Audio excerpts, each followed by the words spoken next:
morning, it's Tuesday 31st of January 2017. This is Sylvia Shivamurthy and you're listening to the newspaper reviews on www.athavan.com. Let's now look at the paper highlights from today's newspapers. The top highlight in Daily News says, delimitation of new wards. Complaints report to be gazetted within 1 month.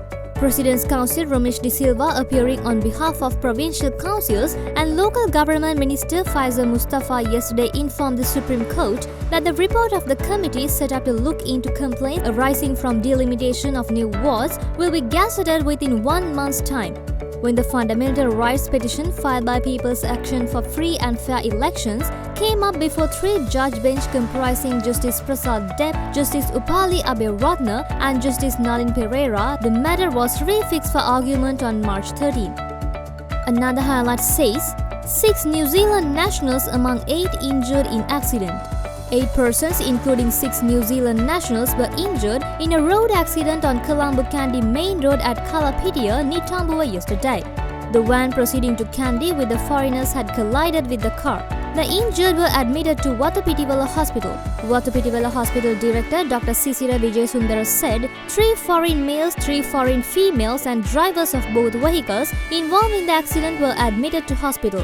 Dr. Vijayasundara said no one sustained serious injuries. The highlight in the middle says, regaining GSP Plus a boost to economy, says PM. Prime Minister Ranil Wickremesinghe yesterday said that regaining the GSP Plus tariff concession will help boost the country's economy in a significant manner. The Premier said that GSP Plus concession Sri Lanka will be able to maximize foreign exchange earnings by tapping into the EU market, which consists of 500 million people. And the highlight at the bottom says, child exploitation cases numbering 19,000 still pending. Nearly 32,000 cases are pending in the Attorney General's Department, of which 19,000 of them are child exploitation cases, Justice Ministry Additional Secretary Sunil Samaravira said. Samaravira said there are about 14,200 Grama Niladhari divisions and 9,600 schools in the country. It seems there's a child exploitation case in every village. There are many child exploitation cases in some villages, he said at a ceremony to hand over appointment letters to 350 new justices of peace at the Buddha Sasana Ministry Auditorium yesterday.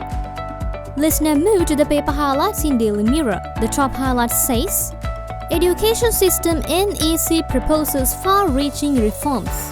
In its final report, the National Education Commission has proposed far-reaching reforms including the setting up of an authority with full legal powers to monitor and regulate private schools and tuition classes and depoliticize Sri Lanka's education system. Another highlight says, I will not apologize, says Ranjan. An unwavering Deputy Minister Ranjan Ramanayaka said yesterday that he had not done anything wrong and therefore he would not apologize to the Dewlapitia Divisional Secretary. The highlight in the middle says, Port City and Mixed Development Projects, Gazette on Tax Concessions presented to House. The government has presented in Parliament the 2 Gazette notifications authorizing tax concessions to 2 major projects, the Port City project at Gulf Face and the Mixed Development project at Kompanya Vidya.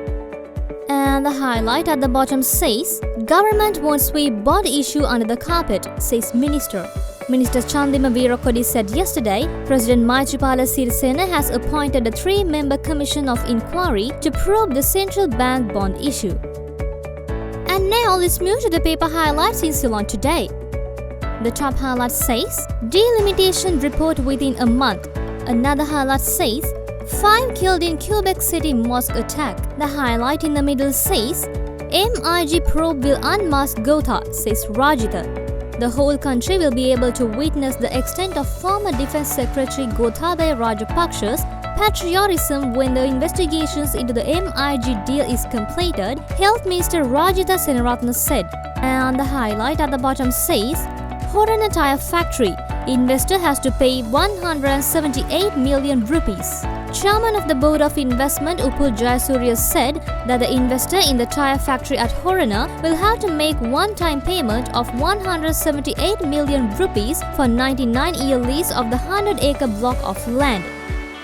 That's all for today's newspaper highlights and we'll get back to you with more news tomorrow. Thank you.